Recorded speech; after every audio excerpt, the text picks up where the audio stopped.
they'd seen him do these things with their own eyes. But they always whispered about him, as if just talking about the man and his exploits might suck them into the same darkness into which he disappeared. Still, even with what had happened, she always heard a grudging admiration as they told her about the exploits of the great Scott Francis Roberts, the father she barely knew. The man she was about to kill. She looked at her watch. 15 minutes to go. When she was younger, she might have pulled out the 9mm Glock automatic hidden under the seat and rechecked the magazine, or felt for the bulge of the knife strapped under her loose-fitting pant leg, or pulled out the micro-taser in her front pocket to make sure it still held a charge. But she wasn't a newbie, and this wasn't her first rodeo, so instead she scanned the parking lot, looking for her shadow. She knew there would be one. There always was on a job like this.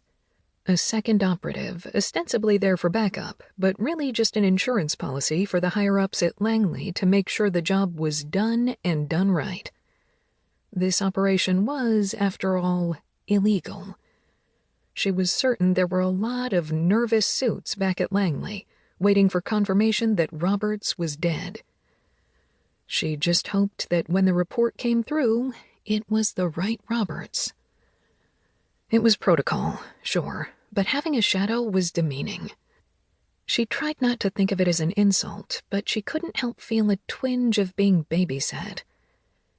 As a game, and also to keep sharp, she always tried to spot the agent watching her. She was usually able to, not because they weren't very good at their jobs, but because she was great at hers. So far, she hadn't found him, and it probably was a him. While women had made strides in the agency, field operatives with her particular skill set and job description tended to have a pair of balls swinging between their legs. Of course, most of her comrades thought she had a pair of huge ones herself. As much as she hated the association, based on her risk tolerance and her ability to piss off her bosses, she knew the word on her was that there was no doubt she was the daughter of field operative and world-class traitor Scott Roberts. 10 minutes. The parking lot was filled with passenger cars and minivans. What if the mission required her to break into the perimeter? She imagined a frontal attack with a full assault team like she'd been trained to do in the Marines, or a covert entry via the supply chain like she'd been taught at the farm. Finally, she considered diving from an airplane at 30,000 feet with a squirrel suit on and landing in the middle of the yard. That was what her dad would have done. No, not her dad. She couldn't think that way. Her target, nothing more. 7 minutes.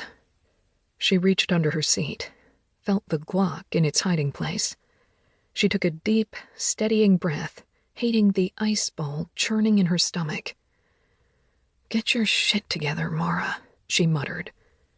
She tried to calm herself down by thinking of her little nephew, Joey. His mom, her brave sister, Lucy, had marched through her cancer endgame, from the first shock of the diagnosis, through the treatments, and finally, the closing, pain-filled days. Mara had held Joey's tiny hand as they lowered his mother's casket into the ground next to his father's grave. Only this time there was no military salute, no folded flag to commemorate the fallen. There was only a small group of quiet friends to mark bitter truth about the unpredictability of life. The boy had been quiet all day, holding it in. But once the casket started its descent into the ground, he'd lost it. As he wailed, calling out for his mom, Mara had wrapped him in her arms and whispered for the 100th time that she'd take care of him. She told the agency the next day that she wanted to transfer out of field work and teach instead. They'd agreed, but then her dad was found, and they asked for one more job. 5 minutes. She did another scan. Wait. That black pickup truck with a camper shell in the far back corner. The driver's cab was empty, which was why she'd dismissed it earlier. This time, she saw a round, reflective surface flash on the...